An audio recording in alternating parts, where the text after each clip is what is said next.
หัวข้อ Twitter The Speed of Culture ค่ะ ถ้าพร้อมแล้วนะคะ Ladies and Gentlemen please welcome Mr. Chris Bell Head of Agency Development Southeast Asia Twitter Asia Pacific ค่ะ เชิญค่ะ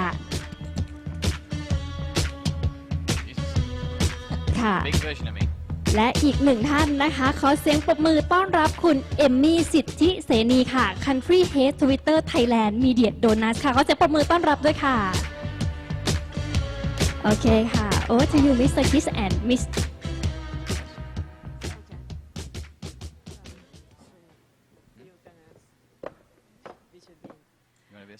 สวัสดีค่ะทุกคนนะคะวันนี้ค่ะโอ้โหเต็มห้องเลยทีเดียวนะคะวันนี้เราจะมาพูดถึง Twitter in general กันก่อนนะคะแล้วก็มาดูว่าการทำอะไรบน Twitter ให้ประสบความสำเร็จหรือเคสที่มันประสบความสำเร็จมาจากทั่วโลกเนี่ยเป็นยังไงวันนี้เราได้รับเกียรติจากคุณคริสเบลด้วยนะคะมาพูดถึงเรื่องในระดับ global กันเลยทีเดียวนะคะ So you can see the slides.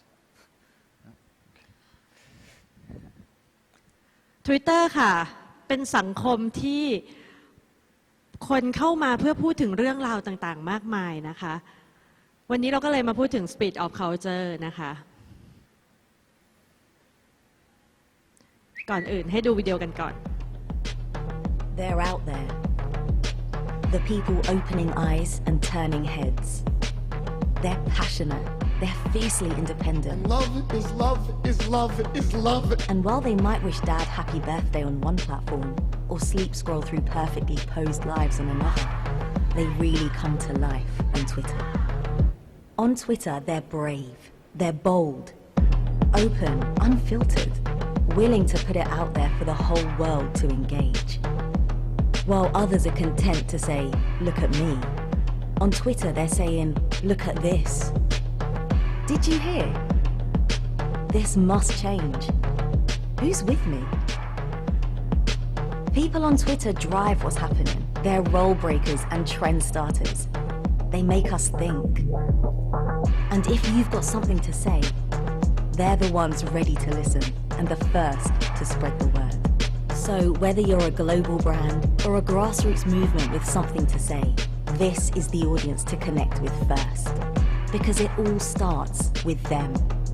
Want to spark a conversation? Start with them. Want to find your biggest fans? Start with them.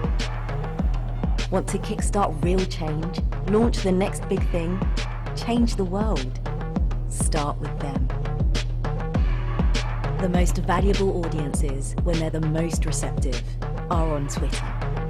Start with them.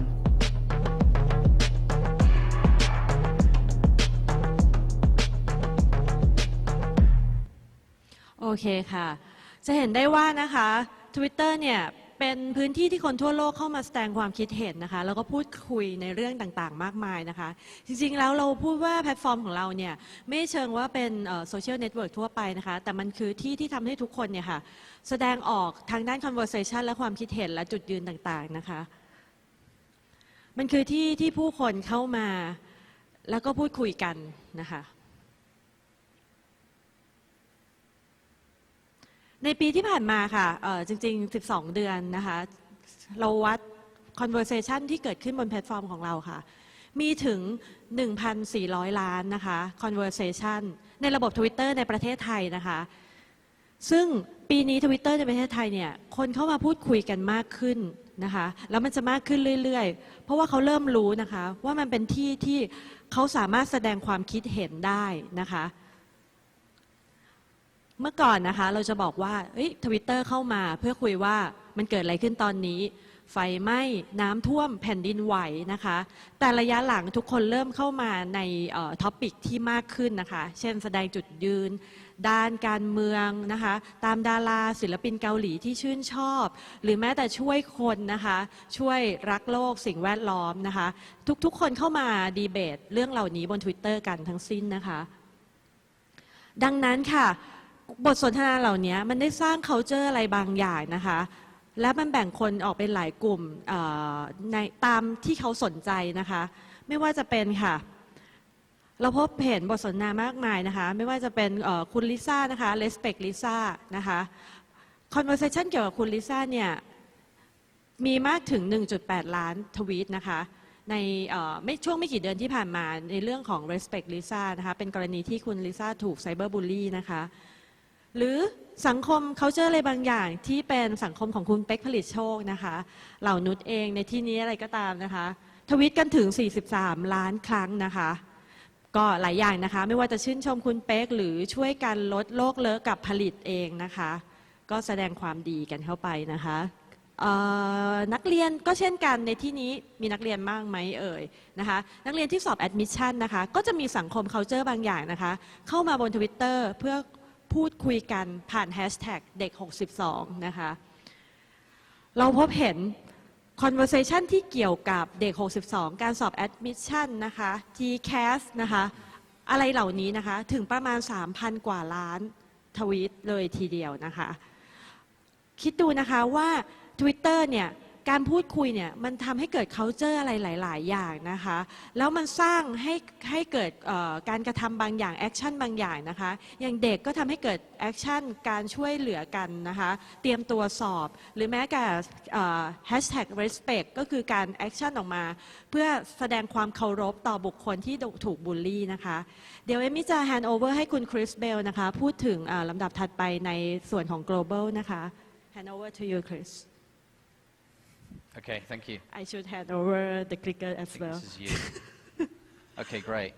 So obviously Twitter's a global platform, so we're going to take this to a global stage now, and then we're going to come back to Asia and Southeast Asia specifically. So starting with a big movement that's been taking place on Twitter for the last 2 years, the Me Too movement around sexual harassment. So this started with a New York Times article back in 2015 revealing what Harvey Weinstein and crew had been essentially up to.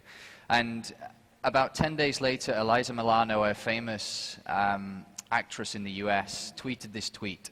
So she said, you know, if you've been sexually harassed or assaulted, write Me Too as a reply to this tweet. So note that the Me Too isn't even a hashtag at this stage, right? She's just sent this tweet out to her followers to ask for their support and also ask for people to come forward if they've had similar problems. And what you see happen here in the first 72 hours is huge spikes of conversation that took place around this specific topic. So lots and lots of females replying to Eliza around and using the hashtag #MeToo. So the Me Too movement was invented, essentially. So it started in the New York Times, then went on to Twitter, and then essentially scaled through Twitter. And the interesting thing you see here is there are 3 peaks of conversation. So there's the first peak, the second peak, and the third peak. And what we're starting to see in Twitter through analyzing thousands of different conversations and campaigns is when you see something like this, you're talking about a movement rather than a moment. So what I want to talk to you about is some examples around how brands can create movements rather than moments. But first of all, let's just get the context right. So this is a moment example. So this is from the Football World Cup, a hashtag that was used to celebrate France winning that World Cup. And what you see here is a moment in time, right? A big spike of conversation that drops off to nothing, essentially. The same with a meme such as the Neymar challenge, so continuing the World Cup theme here. So Neymar was quite famous for faking an injury during the World Cup. So people reenacting his injury on Twitter and on other platforms as well. And what you see here again is a big spike in conversation, lots and lots of sharing conversation around this specific topic, and then it disappears. So onto a different example, a brand example, where we've actually seen a movement happen. So this is quite a famous example now, and recently just won the Ad Age Advertiser of the Year for Nike. And Colin Kaepernick is a famous NFL player in the US. Long time has been sponsored by Nike, so a big star in the US. Nike is a big sponsor, and sent out this tweet before going into a really big game, the final of the NFL, right? So using Nike's language, so believe in something, even if it means sacrificing everything, just do it.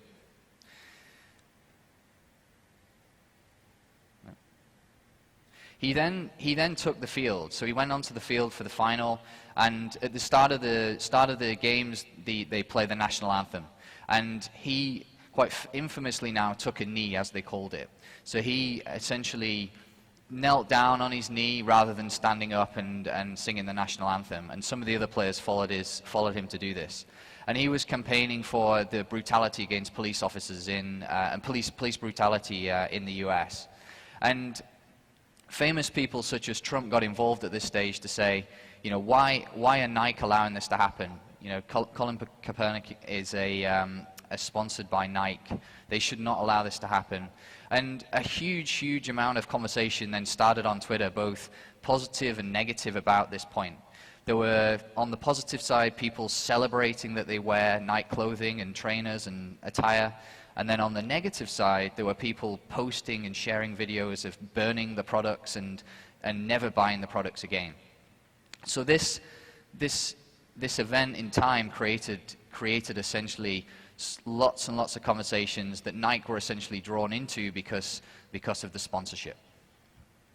And you'll see here what happened. On one day, Nike essentially owned the trending topics on Twitter. So you can see here 3 out of the 6 top topics are about Nike. So if you add up the numbers, roughly there's about 2 million tweets there. And this is through no paid advertising. There's no sponsored advertising here. This is just through essentially architecting a very risky campaign that's essentially paying off for Nike. And we'll see a little bit more as to how it paid off. So in the days that followed, sales on Nike's online store jumped 31%. So it's a huge amount. And analysis done on the media value from this specific campaign showed that there was a 60x increase in media value. So they spent roughly around about $5 million on this campaign as a whole, and they took away media value of roughly $300 million.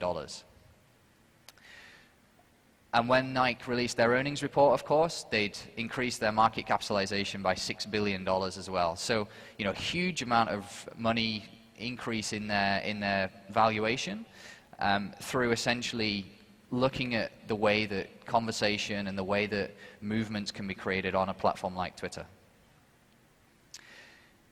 So on to a next example. So an FMCG example, which I know is a very big sector here. So Heinz, big global advertiser, listened on Twitter and saw that people were talking about mixing mayonnaise and ketchup, right? I don't know whether you guys do that. I do. It's great. Maybe it's ketchup and chili here, for example. But they through listening on Twitter, they saw that people were talking about this topic and mixing the two together. So what they did is they went out to Twitter with a very simple product of ours called a poll, and they asked people. They went out to the market in the US and said, who would like us to create a product called Mayo Chup? Would anyone buy it? And you'll see there, nearly 1 million people answered that question, right? So that's like, as marketeers out there, that's like having 1 million people in your focus group. Imagine that, right? Direct connection into that and feedback before you've even launched a product and done any R&D investment. And they carried on this theme. So they then went on and asked the members of the public, what should we call it? Does Mayo Chup work? Should we try different names? They continued still with getting different cities across the US to compete on where it should launch first. So they're creating all the time lots and lots of conversation around this specific topic about a product that's not even launched yet. So there's a case study here. I'll play the case study because it takes you through the whole narrative. I don't know if you know about this, but Heinz, the Heinz company, announced yesterday they have a new condiment, supposedly by popular demand. And that condiment, can we get a drum roll? Okay.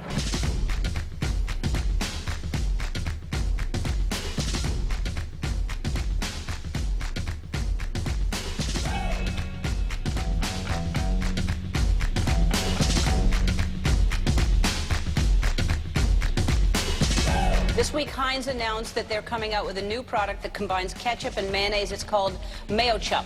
Heinz tweeted this, a survey saying, want Mayo Chup in stores? 500,000 votes for yes, and we'll release it to you saucy Americans. Right now, it's pretty split. 55% say yes. Yes, Mayo Chup.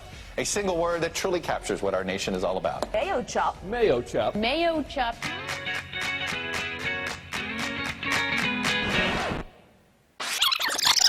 Mayonnaise. Mayo. Mayonnaise. Mayo. Mayo. Mayonnaise. Mayonnaise. Mayonnaise. Mayonnaise.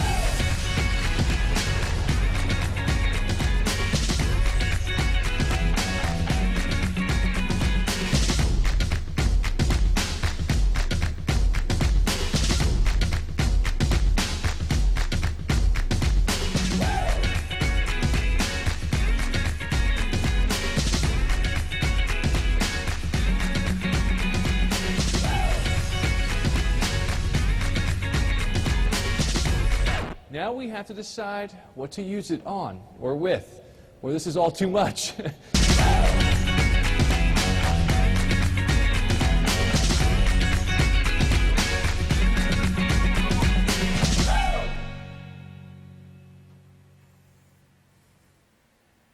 So huge brand uplift, huge awareness about a product that's not even launched yet. And as soon as that hit the shelves, obviously, it flew off the shelves because people were so aware of that product.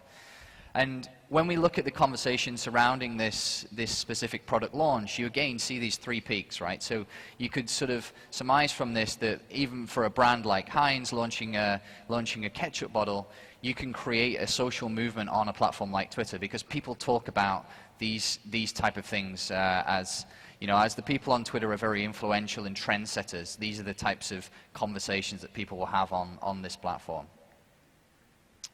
So you see mapped against this, you see the Me Too movement, very similar graph, and then you also see the Just Do It campaign as well. So very, very similar sort of, obviously very different campaigns, but very similar graphs that you see of conversation spikes across 3 different days. So what we're really talking about here is creating movements rather than just moments.